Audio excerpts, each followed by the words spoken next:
Good afternoon, ladies and gentlemen.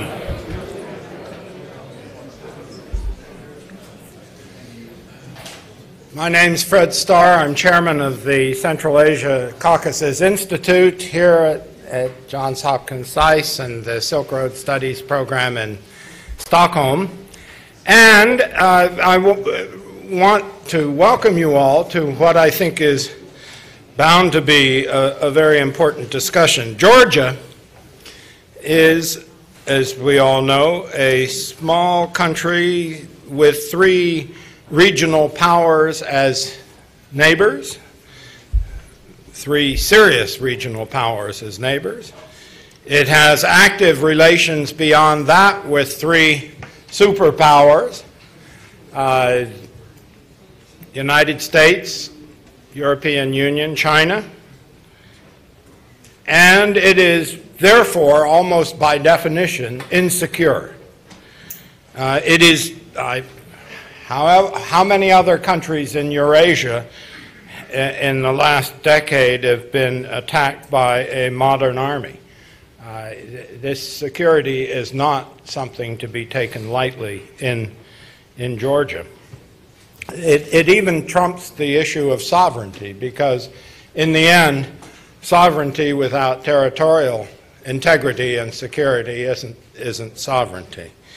And as you're well aware, there are two territories of Georgia under occupation at the present moment.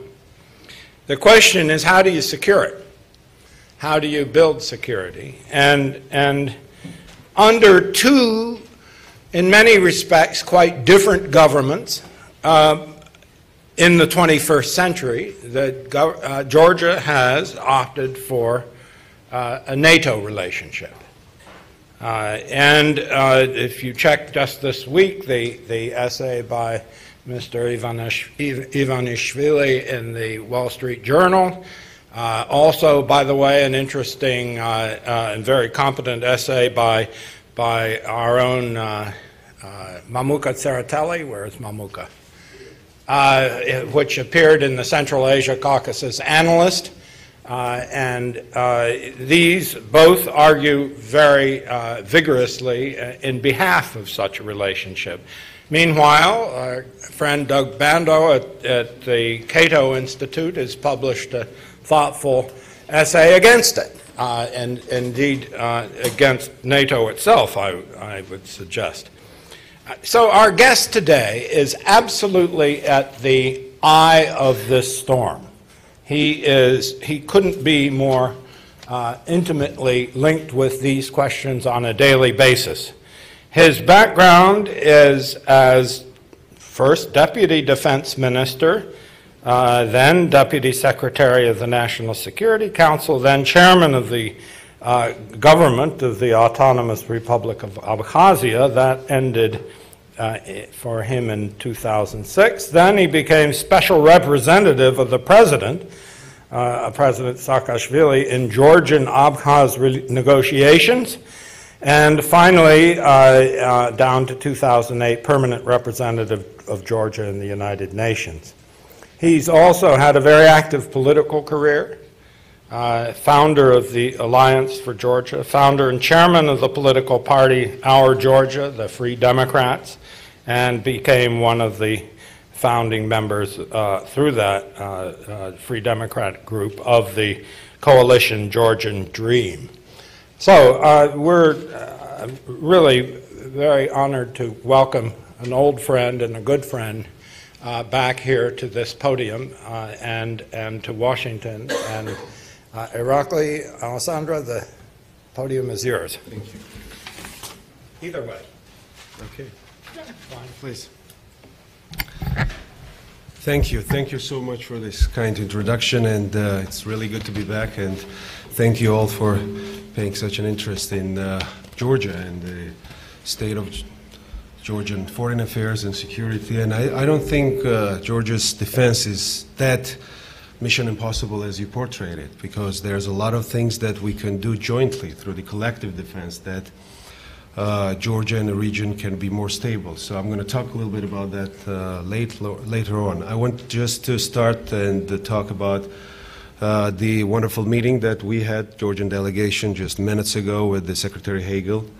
And I want to say that the Georgian-U.S. relationship is really advancing. It's going just beyond partnership. I would say it's moving towards strategic partnership, and the joint work that we're doing together, shoulder to shoulder in Afghanistan, how we are securing more options and possibilities for Afghans, how Georgia, a small country, is contributing such a huge security actually and defense detachment in Afghanistan, demonstrates that big power like United States and powers like NATO members and small country are capable of producing the joint security. And Georgia is in Afghanistan not because we want to look good in your eyes or in the eyes of NATO allies. We're just there because we truly believe that it is important for our country, for its security of Caucasus and the region in general.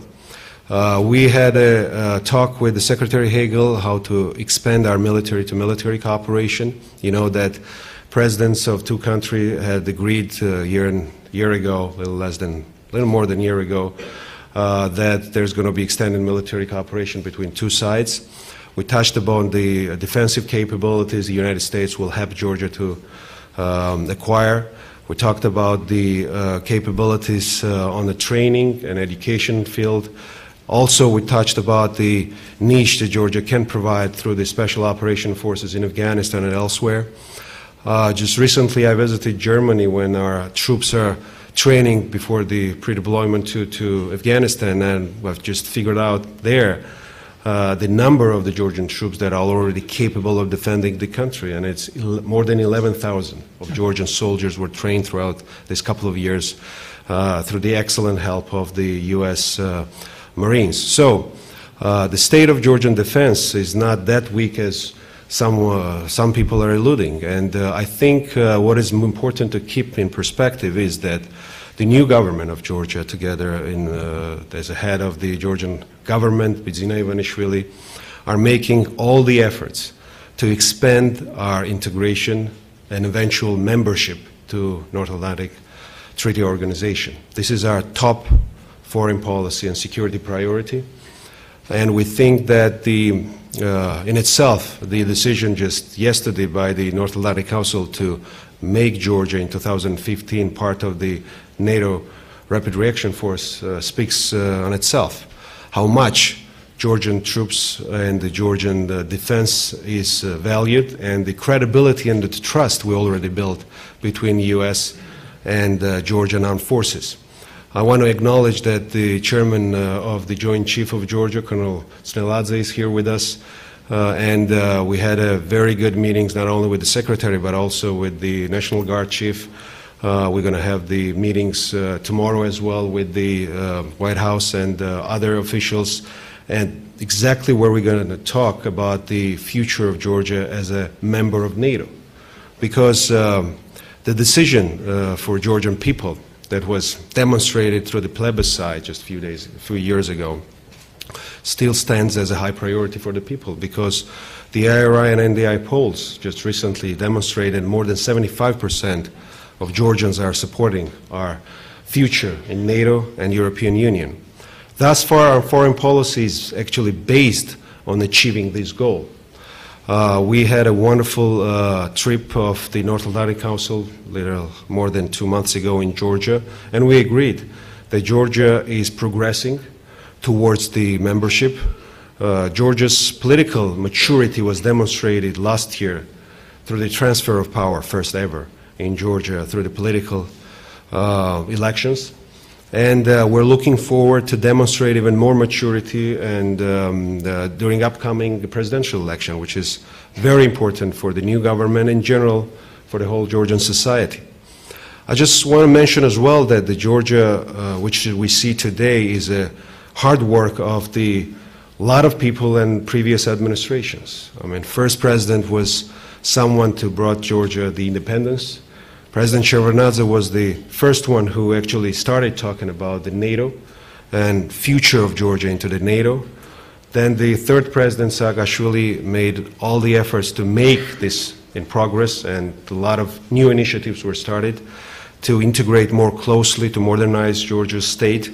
And we have to acknowledge this, appreciate this, and base the forward movement on the solid ground that was built by the previous administrations. Continuation is one of the main issues that we are dealing with in our everyday life, state life in Georgia, specifically in the Ministry of Defense. I mean, the troops that I remember when I was in early 90s, the part of the conflicts, and the troops and the soldiers that we see, the officers and NCOs we see today is a completely different story.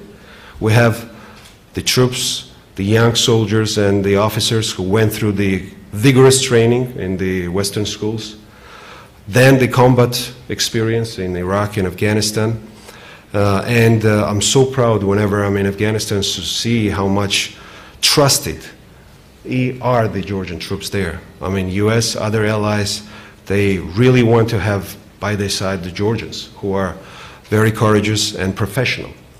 And no matter some of the publications that were surfacing the months ago about the Georgian troops, it was in New York Times, however erroneous or immoral they might be, they will not affect our determination to be part of this international security operations, and we feel that by doing this we are safeguarding our country as well against the terror threats in the future. Now, to go on a bilateral level with the United States, it's not only defense and military that we're talking about. I think the strategic charter that was signed a few years ago demonstrates that we institutionalized our relationship. Georgia is viewed from the United States as a partner, as a credible partner in the region, and Georgia is trusted by the United States, and advancement of the freedom and advancement of democratic institutions in Georgia is not only for Georgia, but we all understand that it sets the right example for the regional countries to follow. So in this light, after the elections, there was a lot of narrative spread around that Georgia is reversing its choice, Georgia is getting backtracked on the integration to the European and Euro-Atlantic community process. It was proved that it's wrong. Georgia's aspiration is still high, Georgia's progress is still high, it's moving forward, and I believe that next summit of NATO countries will demonstrate that the country that is performing, that is reforming, and showing the political maturity of its political system, which was demonstrated again through the elections, I think will get the right and adequate attention and the next step to more close integration to NATO. At the same time, Georgia has enacted a new policy towards Russia, which means is that we are not full of illusions that the Russian Federation will change its political stand towards Georgia's territorial integrity or the aspiration to be part of NATO. But at the same time, we think that we're going to better serve our interests if we're going to decrease the rhetorical tension with Russia and talk about the possibilities that are existing there for the trade, for the cultural touches. This will give us more opportunities and space to develop our own institutions, our own economy, and also it will give us more space to deal with the Abkhaz and Ossetians. Because I'm pretty sure, I know them, I've negotiated with them, that future in Europe for them, together with Georgia, will be more lucrative than staying under the Russian occupation.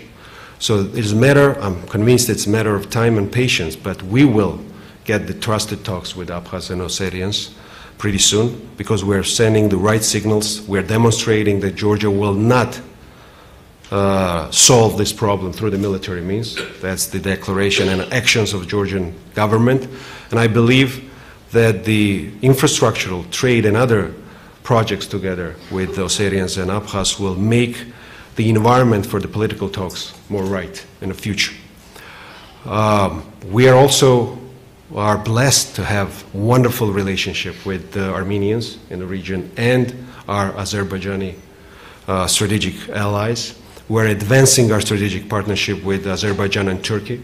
They're our most strategic partners in the region, and we're even going beyond just economic and energy cooperation. We're thinking about establishing the military industry cooperation as well, because there's a lot of experience that can be shared in that, as well as with Armenia. So I think Georgia potentially has a very high convening power that should be used in future to deal with Azeris and Armenians and to offer them the place where we can think together about the future of our region.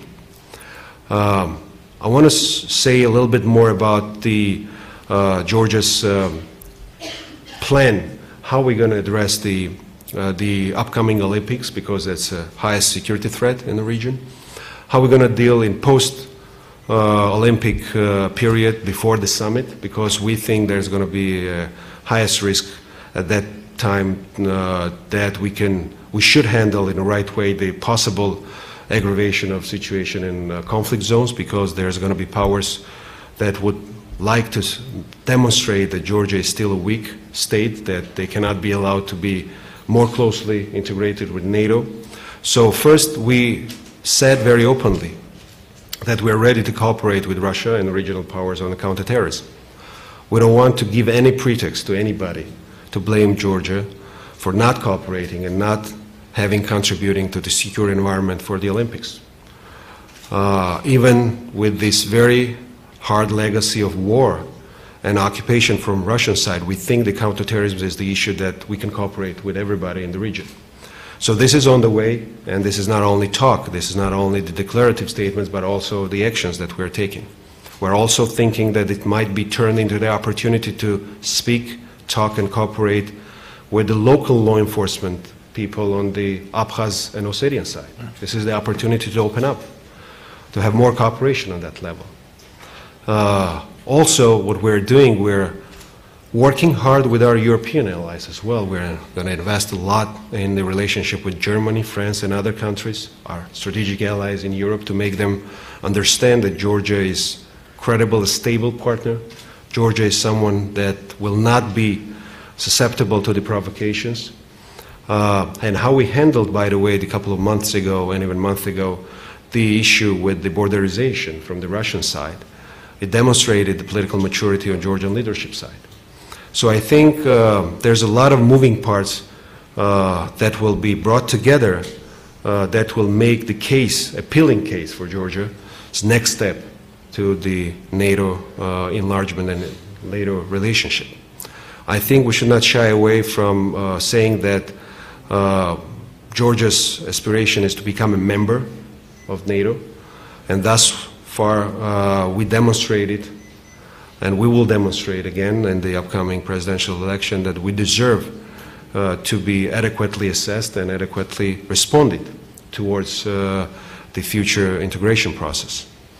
Also, I would urge the partners and strategic friends to think about the risks associated with not acting, with not giving the sufficient amount of support to the country like Georgia and other aspirant countries to pave the way for their membership, because this will send the most wrong signal to the regional powers who are looking up to Georgia, and they're looking very extensively how the things will develop for Georgia's integration. And also it's going to be a worse signal you want to send to Russians, that we have to demonstrate that Russia doesn't have any say in relationship between NATO and Georgia.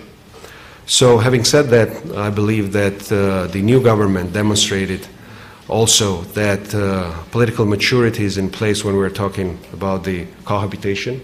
A lot of people were skeptical about at the beginning that Georgia's new government will start the revenge policies against the past leaders and the national movement.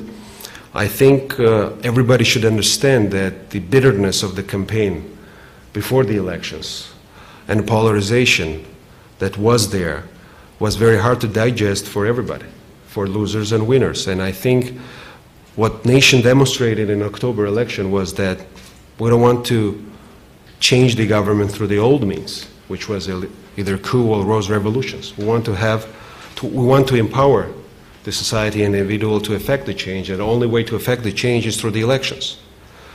And we have very good examples of cohabitation on the security and defense. We're working hard with the opposition president's national security team. We're working hard in the parliament together, and a joint statement on foreign policy goals was demonstration of that.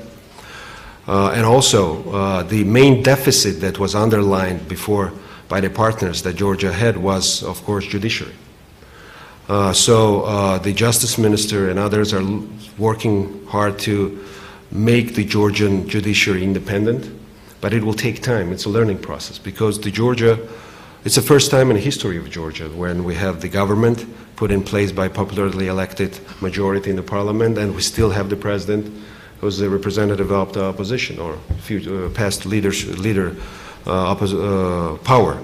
So this was, of course, something that we all tracked with interest here as well, that how we're going to work out, but it's working out. No matter that we all made mistakes, of course, and there was a lot of emotions floating after the elections, but I think things are now settled.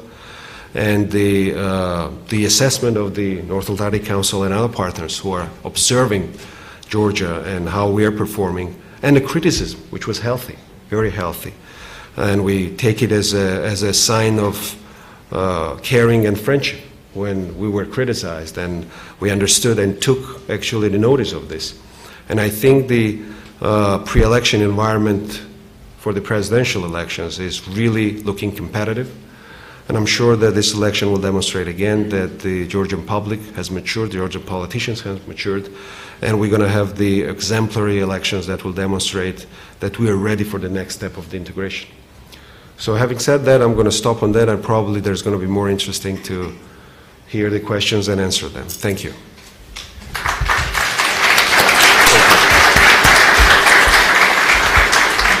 Thank you very much. In opening the floor for questions rather than statements, I would like to suggest that we concentrate initially on questions pertaining to NATO, and then we can move to broader issues. In other words, follow the structure of Mr. Allasanias' presentation. Floor is open. I ask you to identify yourself. Yes, sir, in the back. Mr. White. Thank you. Richard White, the Hudson Institute. Have you found in your engagement with our European allies that they are enthusiastic about Georgia's becoming more involved in NATO as you found in Washington? Well, there's a lot of enthusiasm having Georgian troops there and making sure that the interest of NATO and the Western powers are jointly safeguarded in Afghanistan and other places. We have a lot of trust that's already built in with NATO and allies. As I mentioned, it's also a big achievement that we already were okayed, that we're ready to become the part of the NATO response force, which demonstrates that the level of our troops, the level of the preparedness, military readiness of our troops are high. On the other side, politically, we yet had to sit down in the serious discussions, what's going to be next summit about. I'm optimistic after the meeting in Tbilisi with the North Atlantic Council that there's a strong thinking about this within the NATO. I think we have to wait until the elections in Germany and elections in Tbilisi in Georgia, of course, on a presidential level. And after that, we're going to be more directly involved in the talks with our friends in NATO what this next step might be. Having said that, we don't want to raise too much expectations because we've learned the hard way in Bucharest summit that we need to be more cautious about raising the expectations. But I see in allies the understanding of Georgian political maturity, the understanding of the progress Georgia made. So basing on that, I'm optimistic that next summit, if there's going to be general talk about expansion or invitation or some other forms of partners to be more closely integrated to NATO, Georgia will be one of them, and Georgia will be on the agenda of next summit. But it's not only the words and the summits where this process itself is tremendously important for Georgia. As I mentioned, the training, 11,000 troops were trained for the past 2 years. The interoperability that we're getting with NATO. I mean, they're viewing our troops as the members already. That's the big achievement already. So I think the acknowledgement is one thing, which is important, as I mentioned, to send the right signal in the region. But process itself is tremendously helpful for Georgia to transform the armed forces to the credible force that will be securing not only Georgia but also securing the NATO's interests elsewhere. I hope you're right that direct impressions of the actions of Georgian troops in Afghanistan is changing minds. I wonder, though, to what extent you've sensed that your European partners are looking at this question through the eyes of other experiences, whether the Baltic expansion of NATO or even, for that matter, the Turkey expansion into the EU. Are they really looking at this straight, or are they well, we have to to look at the statements that were made in Georgia. I mean, Secretary General was very direct and open, stating that they view Georgia as a future member. The acknowledgements of not only our troop contributions but the reforms in the security and defense and judiciary, they also were acknowledged that this is the way forward for Georgia to move on. And their words were encouraging, and also they're paying a lot of attention on the actions, as you mentioned. So we're delivering. We're not only talking, but we're also walking. So that's all important. We're not talking as in the Europeans. We are also acting, maturing. So this is, I think, something that people are seeing in the capitals in the West. Our policy is to act like NATO members. I mean, we're not shying away to be part of the operations. This is beyond mere interoperability. Absolutely correct. So this is the way to go. Good, thank you. Yes, please. Maya Kay, Voice of America Georgian Service. Could you please comment on Georgian PM's most recent statement that he's going to be resigning soon? Would it add some more uncertainty to the whole political situation in Georgia? Thank you. Thanks. Well, as a partner, as an ally of Bidzina Ivanishvili, I urge him not to do that. And I would be secure to say that most of the members of the coalition think that he should have his term fully. But on the other hand, from the very beginning he was saying that he was not intending to stay in power for a long time. And we felt that at a certain point he would be talking about this. So this time has arrived. We don't know exactly how it's going to work out. We have to wait until the presidential election. We will see how the things will be unfolding before the local election, which is in May of next year. But in general, I think it's not going to be a tragedy. I mean, it's going to be even healthy for Georgian democracy. Because I think one of the flaws of Georgian state and the governing was that there were too much heavyweights in the leading positions, and the leading party, they were dominating the whole political space. I think if he will, and probably he will, but it's too early to talk about timing now, will depart from the politics, I think there's going to be more competitive environment for the next elections, for the Georgian political parties to develop themselves on a competitive level. So I think it's only going to benefit Georgia's future democratic institutions. And he's the man of the word. I mean, so far his track record of saying things and delivering is very high.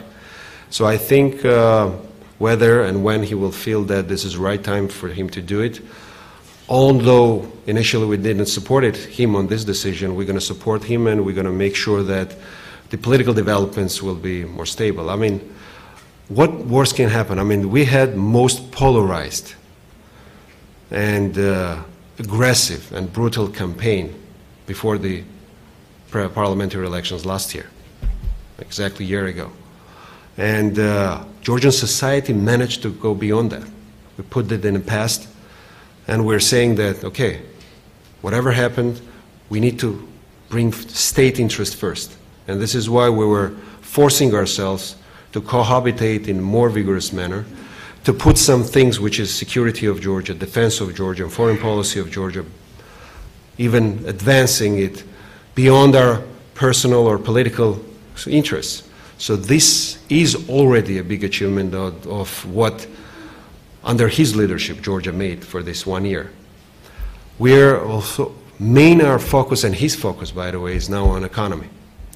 I mean, there's no democracy if there's no economy running and there's no middle class developing. So this is where he's focusing on, and he's good at that. He's one of the most successful business people in the world. So hopefully he will contribute in a different way to Georgia make stronger. Thank you. Yes, please.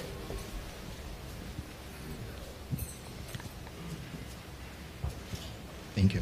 My name is Ivan Lebedev. I'm with the Russian news agency TASS, and my question is, have you tried to re-establish any contacts with your Russian counterparts from the Russian Ministry of Defense, maybe just to discuss some mutual confidence-building measures to prevent conflicts on the border in Abkhazia and South Ossetia? Or do you think that it's too early to take such efforts because of the hard legacy, as you said, of the military conflict of 2008? Thank you. Thank you. Well, only venue of cooperation that I see is only on the counterterrorism efforts. Law enforcement should be talking to each other because, as I mentioned, for region, it's important to have the next Olympic Games go smoothly with the security that is sufficient. On that regard, yes, we're open to cooperation. Of course, it's very premature even to plan anything on the context between the ministries of defense. Russia should understand that sooner or later they will have to engage Georgia in a serious dialogue about the withdrawal of their forces from Georgian territories. The time is not right yet, so there's not much to discuss on that level. We're watching and we are observing Russia's military posture inside the Abkhazia and Tkhinvali region. We're gathering intelligence, of course, and I would say we don't see any major immediate threats of the escalation. So meanwhile, we'll take this time for us to develop our own defense capabilities, mobile capabilities, air defense capabilities, and we're going to be in a more stronger position to talk later with them. Yes, please. Welcome to Washington, D.C., Minister Thank you. Alasania. You're no stranger to Washington, but this, I understand, is your first official visit as the minister. So, Thank you. And it appears to me 5 Could years you ago. introduce yourself, please? Angela Tolstenko, Anacom. So it appears to me 5 years ago, around 11 August was the NPR interview or something like that about the actual war. 5-year war, 5 years later. Many lessons learned, and as you had mentioned, the eye of the storm, and you seem to kind of, be positioned to be one of the top people in the government of Georgia to really have the expertise and the knowledge behind perhaps instituting what are the lessons learned behind that.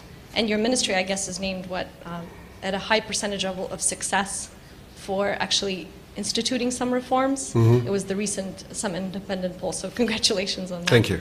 Maybe you're doing something right. So, but what are the lessons learned? And I understand there is a report that you have instituted, and how can we help as your international partners, so to speak? Thank you. Yeah, we're very proud that the Georgian Army is most trusted institution in the country, together with Georgian Church. So it really says that Georgians are unique in that sense. But yes, Georgia probably is about the only country in the world that had combat experience with Russia 3 times for the past 20 years. But unfortunately and strangely enough, we never had any analysis of the combat with Russians that will tell us what went wrong, what were the mistakes or successes, and we commissioned the special inquiry, which is already put together. It's going to take some time until they're going to get their work done. But I want to mention that this inquiry is solely military. This is an inquiry to see on a tactical, operational, and strategic level how Georgia handled the aggression from Russian side. What was the problems with the mobilization? What was the problems with the evacuation of our people from Tkhinvali region? What was the procedures that were followed? So we need to have this, to filter this back to our defense doctrine, to save in future Georgian soldiers' lives. And this is not the inquiry that will look at the political angle of the conflict, which is already clear, nothing to add. It was an aggressive war against sovereign state, and we have the occupation. So in that regard, this will take some time, and I'm actually working very closely on methodology with our UK friends and also US friends as well, and partners, how to get this right, how to get this in the right way so it can be really useful for our troops in the future. We're not only investing our efforts on the war that happened 5 years ago. We're going to go and inquire all the major combat operations for the past 20 years, beginning in Abkhazia and other regions. And also, this is happening also daily basis in Afghanistan. So our troops are reporting us back of their experience. So this is purely military study, and it's going to be continuing. So there was a confusion in the beginning in the society that we were investigating a war in general, who started the war. It's not the case. It's already clear who did this. But we're investigating military angle of this. Thank you. Yes, please.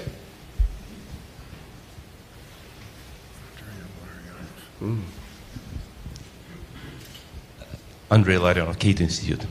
I have two questions. The one exactly following from your last statement. Who started the war from your perspective? And the second question, Prime Minister Ivanishvili has said several times that he is going to put the current president, Mr. Saakashvili, into jail after his term expires. Do you think that he will fulfill his promise? First, if you want my position, you can also watch the Security Council meetings 5 years ago at the UN, when I stated very clear who started war, and this position has changed since then, not only by my side, but by the government of Georgia. And about the Prime Minister's remarks, I cannot recollect him saying that he's going to put someone in jail. He might talk about the investigations of, and he might talk about the no one is above the law. And you have to put the things and words in a context. And I think what actions has been taken on the ground so far doesn't indicate that we are putting someone above the law. When Mr. Ivanishvili found out that his trusted ally, First Deputy Minister of Internal Affairs, was mishandling his powers and using his powers against the journalist who was inquiring something, he was fired and arrested. So that's an example of how seriously we're taking accountability of every official and the citizen. So I think in future we're going to follow the same policy that no one is above the law, but in light of the sensitivity in the pre-election campaign, Prime Minister and whole government urged the Prosecutor General to abstain, if it's not absolutely necessary, with requesting the pretrial detentions. This was also in light of the advice and the thinking and criticism that was coming from our partners, from the United States and European Union as well. We took it as a serious concerns, and this is why we're handling this with the vigilance. But either it's a president or it's just an ordinary citizen, nobody will be above the law. That's I think, what's democracy all about. Yes. Josh Kuchera, freelance journalist. I wonder if you could give some details about your meeting with Secretary Hagel. You referred to capabilities that the U.S. was going to help Georgia acquire. I know that there have been talks about helicopters, transport helicopters. If you could give some details about that, if they would be aid or sales or what else you discussed. Well, we're implementing the agreements that are already there within Georgia and the United States of extend military cooperation. And this is something that we've been talking for 6 months, and how to implement this, how to fast-track the agreement that was there between our presidents. So today it was another confirmation that we're on all 6 points, and one of them is, of course, the building the Georgian self-defense capabilities will be fully implemented. But it's not that it's going to happen overnight, because honestly, my position is that we need to acquire the capabilities that we can sustain and we can service. So this is mainly the thought behind the military cooperation. We want to invest more on training, education, and infrastructure and logistics, so we can sustain the defense capabilities that we will acquire through our bilateral work and also elsewhere. And the United States is not the only partner that will provide this capability to Georgia. How do the skeptics look on the NATO provision on mutual support in the case of attack? How the skeptics are looking at it? Yeah. Well, there's examples in history that the collective defense, that fifth article, was managed in a way that the country that was not a part of NATO, who was under the occupation, Soviet occupation, became the member, and Germany was united. There are other examples of that as well. We had the countries of Baltic states, part of the Soviet Union, that the Russians were vigorously against them joining the North Atlantic Treaty Organization, but it happened. So I think we have to think creatively as well as more in the long-term perspective, how we can make sure that Georgia's aspiration is met. At the same time, the context of security environment in the region is rightly calculated and calibrated. I think this serious talks yet to happen. I think we're at the stage now we don't need to be that detailed in that discussions, because we're talking about the steps that will make Georgia closer to the membership process. We're not talking about the membership per se today or tomorrow. So I think we have to approach this in a staged approach. I think it's later this year and early next year, will be the opportunity for us to sit down with the allies and start discussing, as I mentioned already previously, what's the next step for us. Specifics. Yeah. Yeah. Yes, sir, right down here and then over here. Robert Krause with Quatrax Energy International. I wonder, Irakley, if you have had any direct discussions with your counterparts in Ukraine and Moldova about Euro integration issues and NATO accession issues, and if so, how would you characterize those discussions? Well, yes, I haven't had the opportunity yet to meet my counterparts from these countries. We are more interacting with other aspirant states from Eastern Europe. We're exchanging our experience with them. We're going to have or we agreed at least that we're going to start working among us aspirant states to have some informal or formal meetings to weigh where each of us are standing and what are the common kind of ground for us to jointly work with the allies. But Ukraine is so important for the region, and I'm planning, my deputy and the deputy of chairman of Joint Chief will be visiting later this month the Ukraine, because strategic partnership that we have need to be expanded and extended. And I'm planning my trip there as well, and as well with Moldovan counterparts as well. We are taking seriously our relationship with these two countries.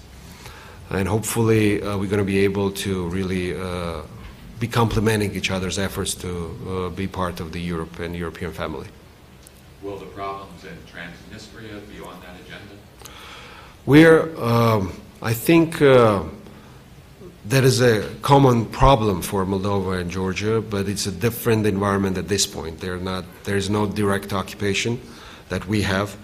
Our problems are more severe in that sense, but any conflict resolution that can be actually promoted.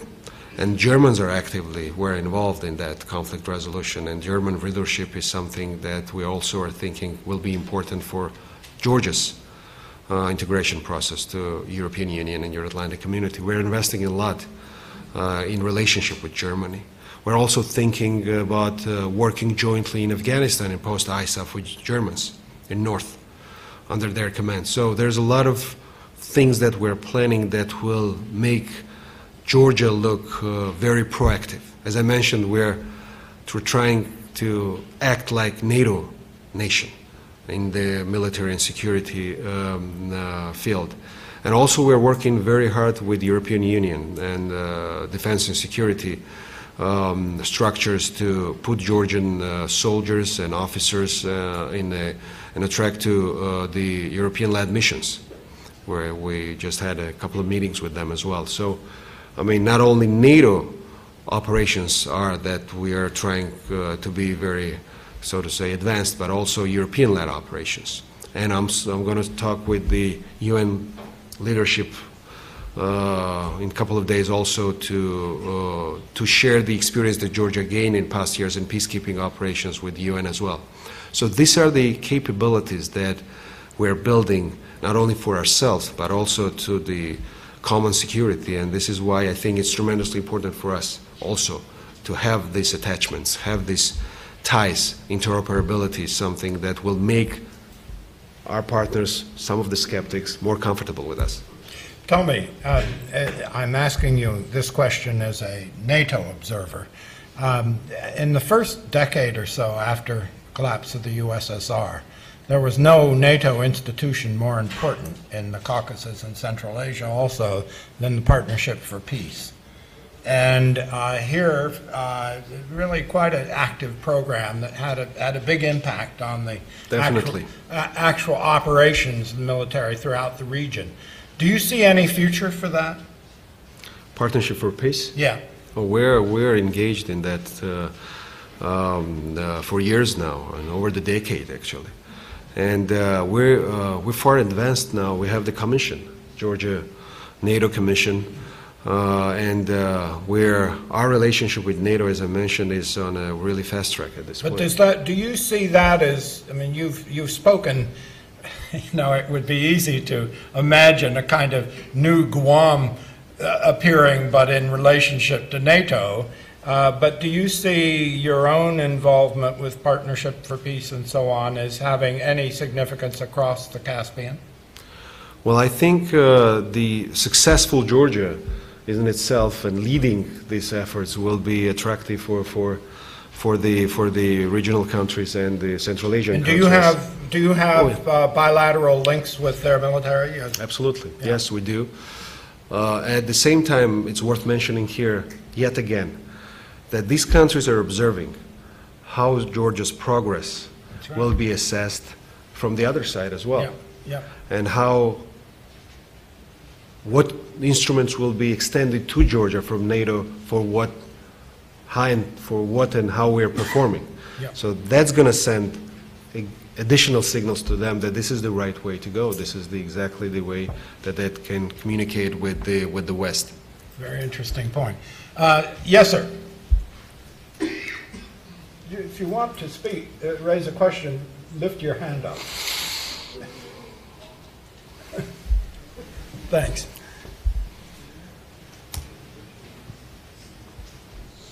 Hello, my name is Alex Van Os. I teach at the Foreign Service Institute. I'm not sure that I heard you correctly. Did you mention that Georgia, Armenia, and Azerbaijan were discussing some sort of military cooperation or enterprise? Georgia, Azerbaijan, Turkey. But I mentioned that we have excellent cooperation with Armenia as well, on separate track. What form might that take? Military industry. I just had a experience with Turkish military industry people as well. I met with the military industry representatives of Azerbaijan. There's a lot of things that we can do together to provide the support to our military forces. We have already conducted a couple of joint trainings with Turks and Azeris, and we want to move now beyond that and to give sufficient support from the military industry side to our troops, and these discussions are going on. Having said that, all of this will not be and cannot be translated in doing and harming our interests that we have bilateral with Armenians. We're very transparent about that, what we're doing, and we have, again, excellent contacts and cooperation on the educational side and experience sharing side with Armenians as well. That's why I mentioned that Georgia has this convening power that we can use potentially in the future to make regional security issues discussed among all actors of South Caucasus. Including your neighbors across the border to the north? In other words, when you use the word Caucasus. South Caucasus. That's what I used. Well, that's the terminology is there. I mean, that may be the Central Caucasus, but be that as it may, do you see any kind of bigger region emerging? Is this something that Georgia aspires to play a role in because of your convening power, or not? Well, in terms of with Russia, there cannot be any serious discussions about the Georgia-Russia relationship on security field unless there's going to be the occupation and the fulfillment by the Russian side of the signed agreement to withdraw from Georgia territories will be materialized. So there cannot be any serious discussions about that. Clear answer. On a military and security field. Yep. Thank you. Very important matter. Yes, sir. Right there, and then over here, and then over here.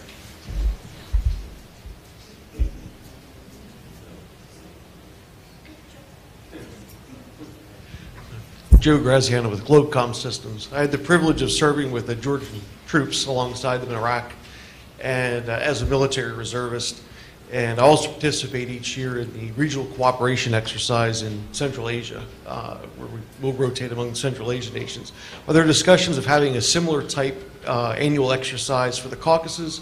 We can bring together the militaries in a type of either a peacekeeping type scenario or an emergency response scenario.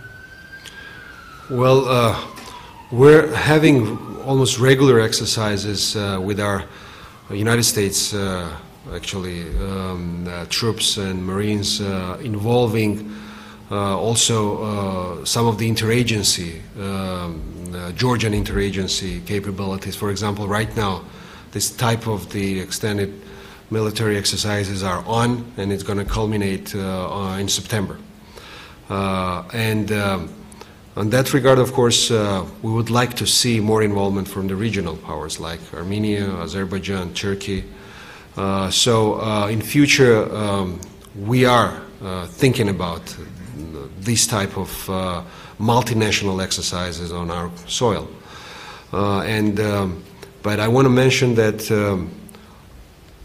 our goal is to, going beyond 2014 in Afghanistan as well, to bring not only regional but Afghan and other security and defense forces to be trained in Georgia. We're seriously discussing this with my counterpart in Afghanistan. This is something also the capabilities we want to build, so the Afghans and other allies will be trained on Georgian soil, because we now have the capability to train them, to give them some military education. So these are the type of things that we think we're going to promote next year and the year after that. Good. Thank you. Right there.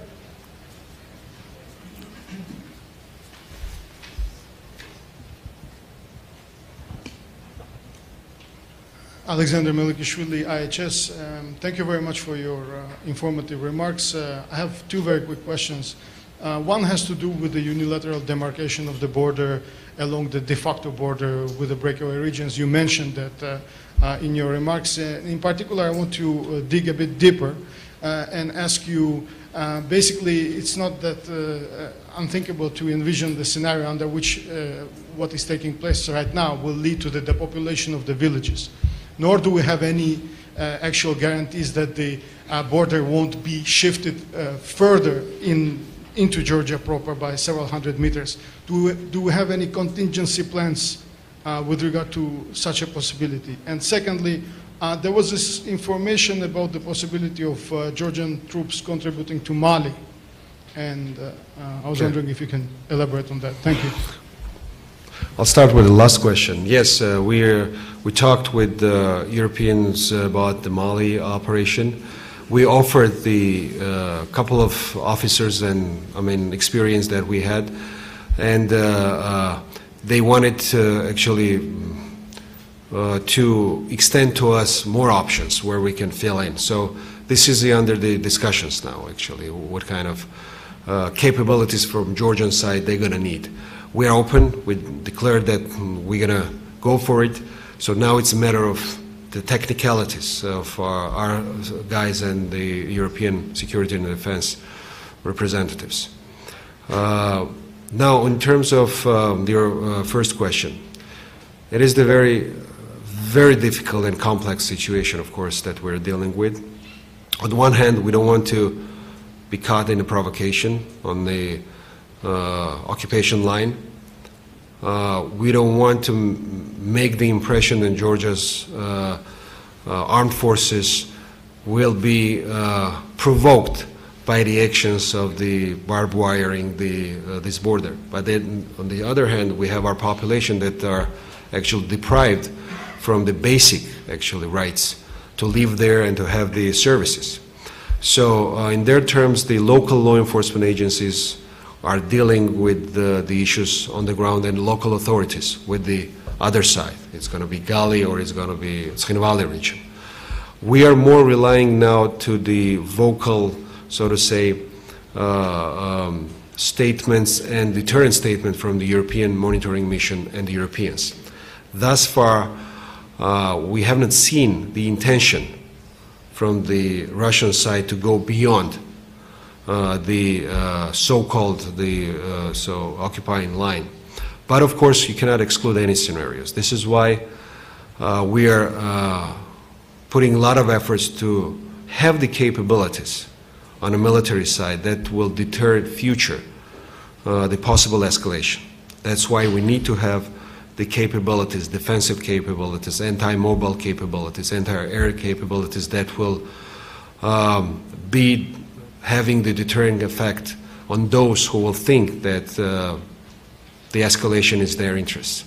So they will think twice that our capability to inflict as much damage to those who will try to start the provocation will be the main, I would say, safeguard for us.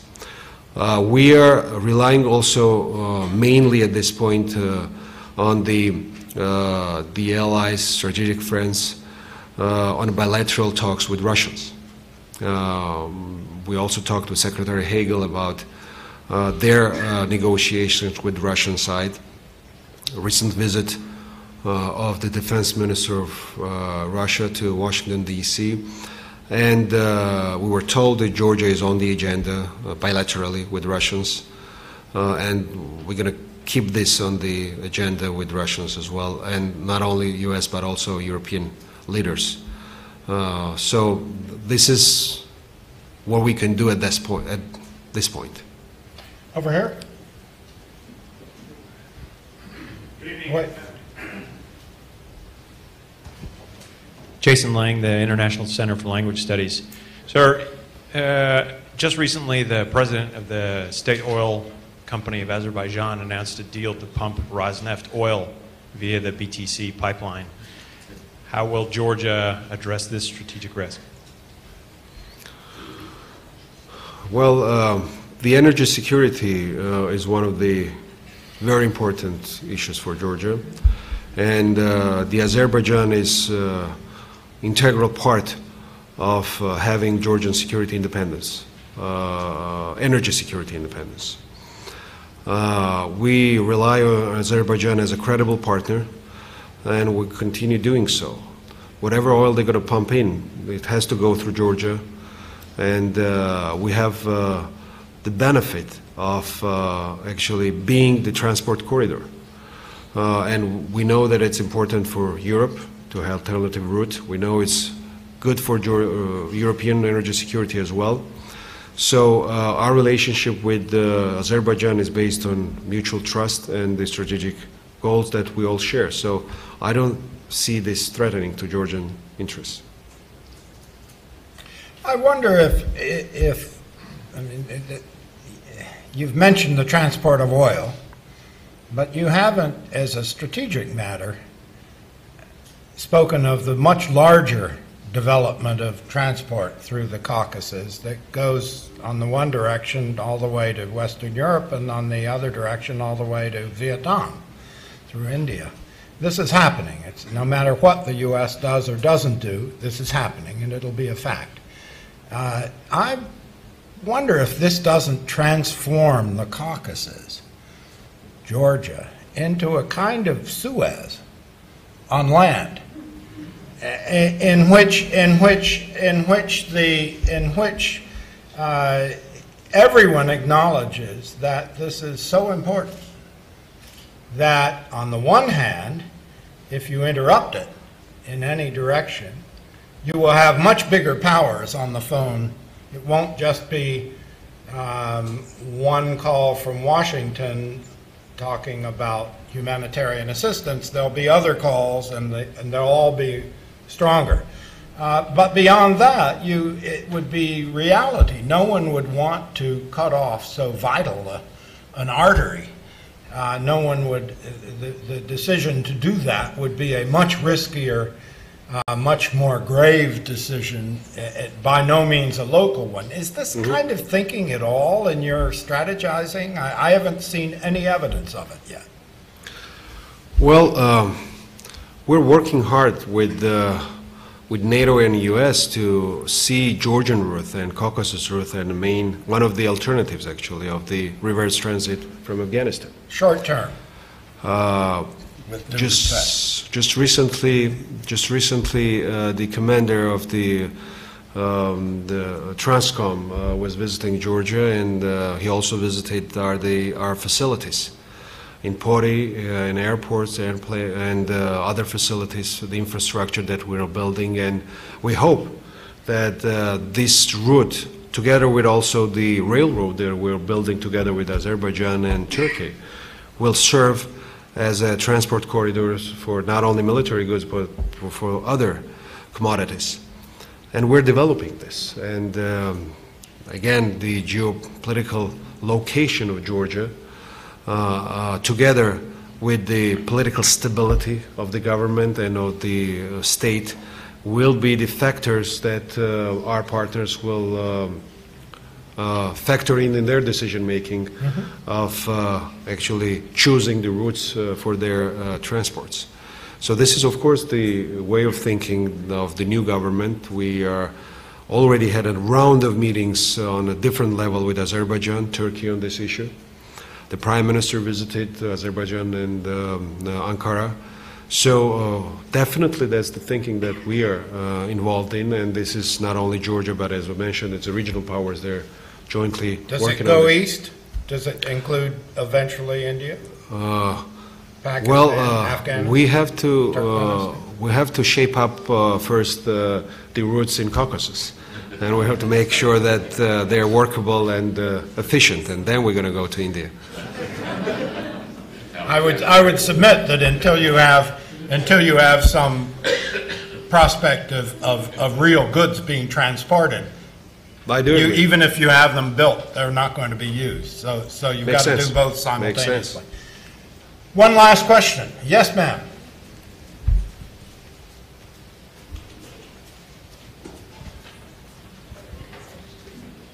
Thank you. Winston Packer with the U.S. Helsinki Commission. I was wondering if you could talk a bit about your cooperation with Israel and what are your aspirations for the Coast Guard? What are they? Your Coast Guard. Okay. Coast Guard. Yes. Okay. How Israel is connected with that?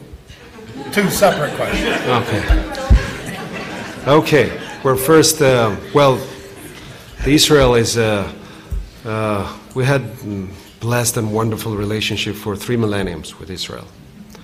And the recent visit of the Prime Minister was a huge success because the economic and business opportunities that are there, it's enormous. And I mean, since then we have a lot of visitors from Israel talking about the joint ventures and businesses in Georgia, investing in Georgia, and it's very, very optimistic. It looks very optimistic. At the same time, we have a vested interest that the Israel will be secure, and Israel is a partner for us and for the United States. We eased some of their concerns as well vis-a-vis our relationship with Iran. They're confident that whatever we're going to do in the region and with Iran, it's not going to go against Israel.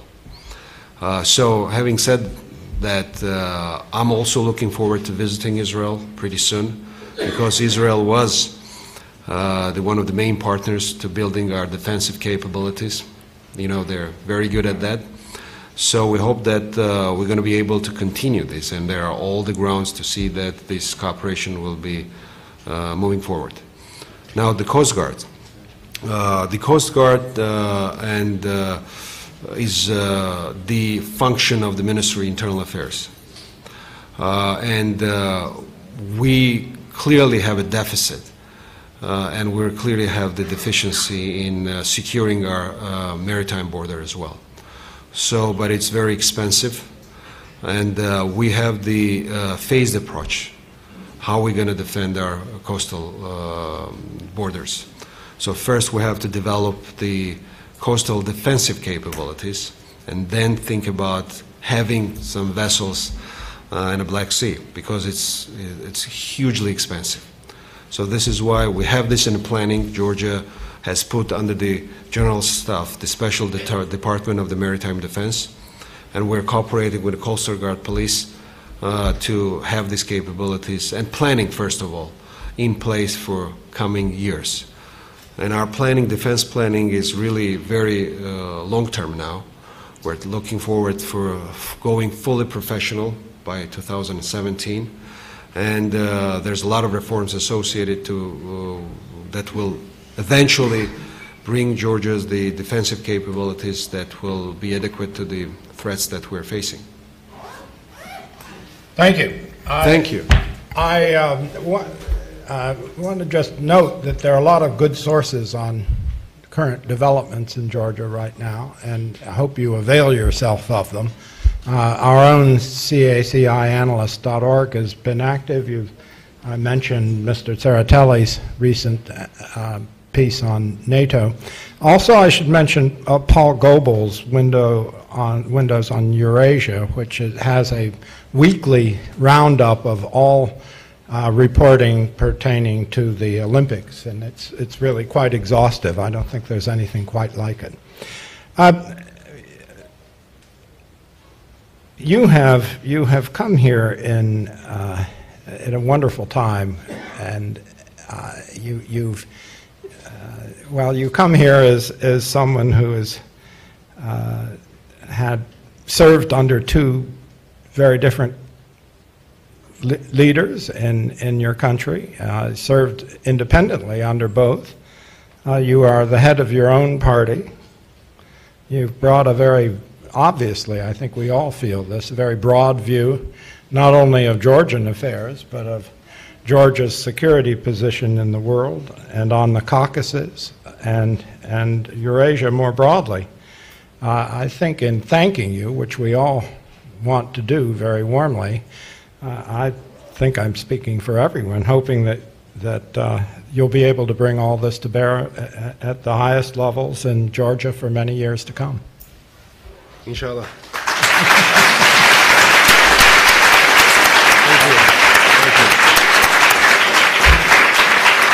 Thanks for organizing this. Thank you so much. And we spoke with Swante about putting out something in writing.